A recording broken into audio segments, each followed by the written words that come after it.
I heard about you long before we met. You're winsome and you're young, at least that's what they said. One thing I didn't know, and I have to confess this is just my lack of knowledge here, but I said to Emerson at one point, when did you actually first drive a 72? My point was going to be, wow, what a difference between the Lotus 49C that he had raced at, say, Brands Hatch in 70 and the Lotus 72. And he said, well, it was, and he thought about it, and then he said, oh, it was Friday at Monza. And I said, really? Because I was thinking he was going to say Watkins Glen, because I wasn't aware that he had driven a 72 before he actually got to Watkins Glen. And he said, no, it was Friday at Monza. He was out of the 72 with no rear wing on the car, like Jochen, because Chapman had taken his rear wing off as well. And he was going down towards the Parabolica, where Jochen was to have his accident, looked in his mirrors and saw Jack Brabham coming up very quickly on his right in the BT33, and sort of backed away a little bit and moved over and thought, wow, it's Jack Brabham, I better get out of his way. And when he looked up, he had missed his braking marker and went into the Parabolica much too quickly, hit the back of Ignazio Giunti's Ferrari, launched, and went off on the outside of the Parabolica. Big shunt. And I must say, I never knew that. And I think the reason I didn't know that, possibly the reason, is that there was so much coverage, obviously, of Jochen's accident when it happened, that incident with Emerson kind of got completely forgotten. But anyway, he relived it for me in great detail, and very sad, obviously. And given the whole circumstances of that weekend and what happened to Jochen, and the fact that Emerson had a crash at the same place with no rear wing on the car like Jochen, to me is astounding, really. And now we're getting to the point where they're getting in the cars, and there's Sir Jackie proudly showing us that his 68 Dunlop Hinchman overalls still fit. So well done, Sir Jackie, in terms of your fitness regime. Absolutely brilliant.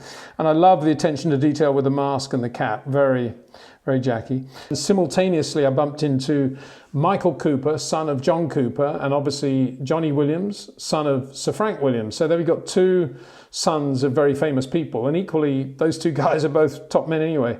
And Michael Cooper's Mini is just over his right shoulder there. You can see it. Beautiful Cooper S that his son, Charlie, is racing at Goodwood with Corinne Chandok, would you believe?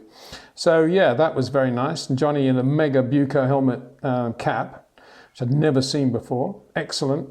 And there's Andy Middlehurst in his Lotus 25 that he was going to race. And there's a very nice Ronnie Peterson helmet. That helmet is not an original. It was done by Classic Team Lotus for Andrew Beaumont, who drives for them.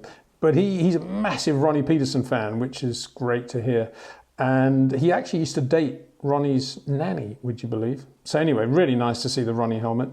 As really miss Ronnie so much.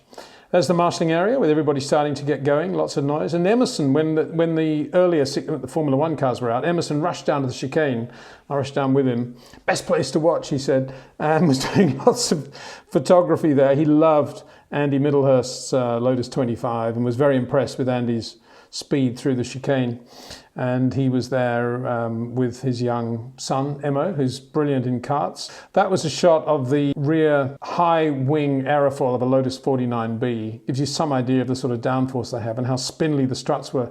Here's another car that Emerson drove, not a Lotus this time. This is a 74 Mclaren M23. And I love the little Nicholson McLaren logo there, because the Nicholson engines, John Nicholson, New Zealand, very quick driver, former Atlantic driver, built a race cars called the Lynn car, but apart from anything else, was probably the best Cosworth DFE engine builder of the time, and did James Hunt's engines, of course, in 76. But also did the engines for Emerson in 74 in that beautiful Gordon Coppock McLaren M23. There's Emerson about to get into the Lotus 72.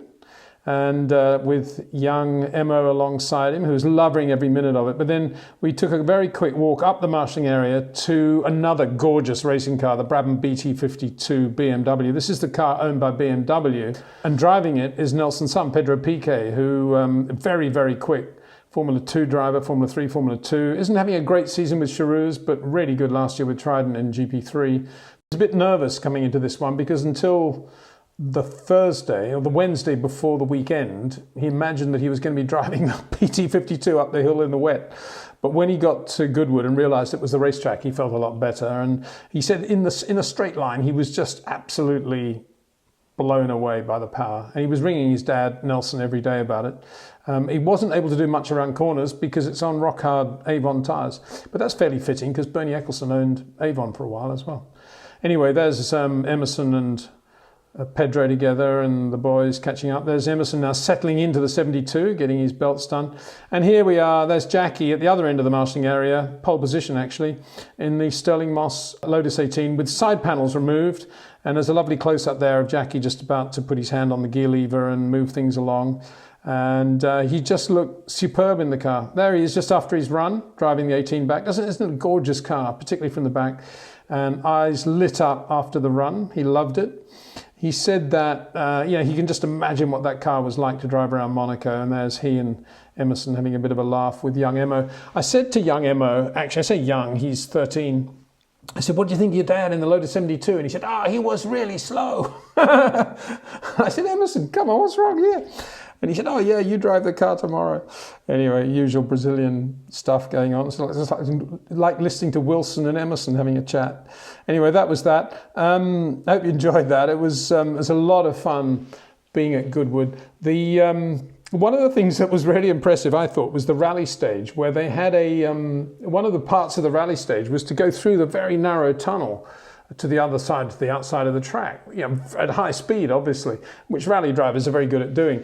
But it reminded me of a story I once heard, and I'm sure it's true because it's ridiculous, about AJ Foyt driving the pace car. He'd won from winning the 64 Indy 500, driving the pace car in through the tunnel at the Speedway in 65. So he's in this pace car from the 64 race, his car now. And he's got a guy next to him and two guys in the back. And one of them is Roger McCluskey, one of AJ's mates and fellow competitors. And as they go to the tunnel, McCluskey leans forward, puts his hands over AJ's eyes, and holds them there for the entire length of the tunnel. So, of course, the car's just bashing off the wall on either side. Yeah, they don't do things like that anymore, do they? And actually, I was telling that story to Henry Mann, Alan Mann's son, that lovely Cortina that he's racing this weekend with David Brabham.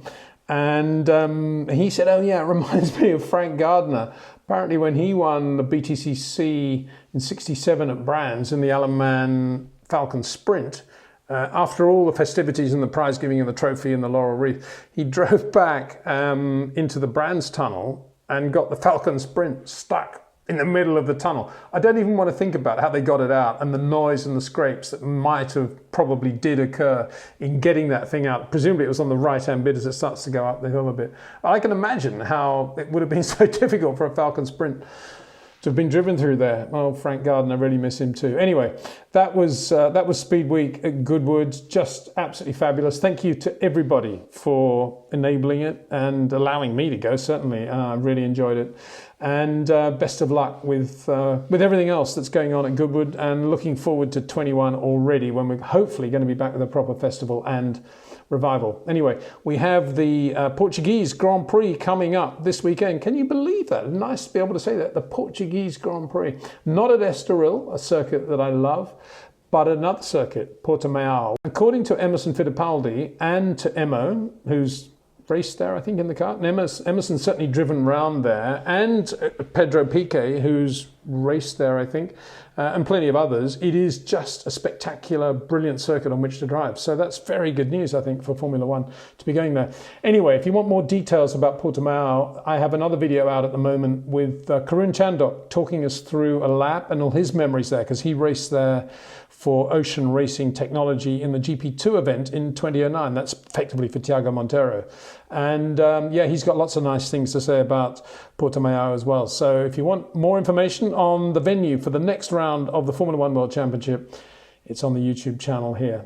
Talking to you soon about Portimao, a bit more detail, and of course we'll have the 3 videos around the Portuguese Grand Prix weekend on the Friday, Saturday and Sunday. See you then. I heard about you long before we met. You're winsome and you're young, at least that...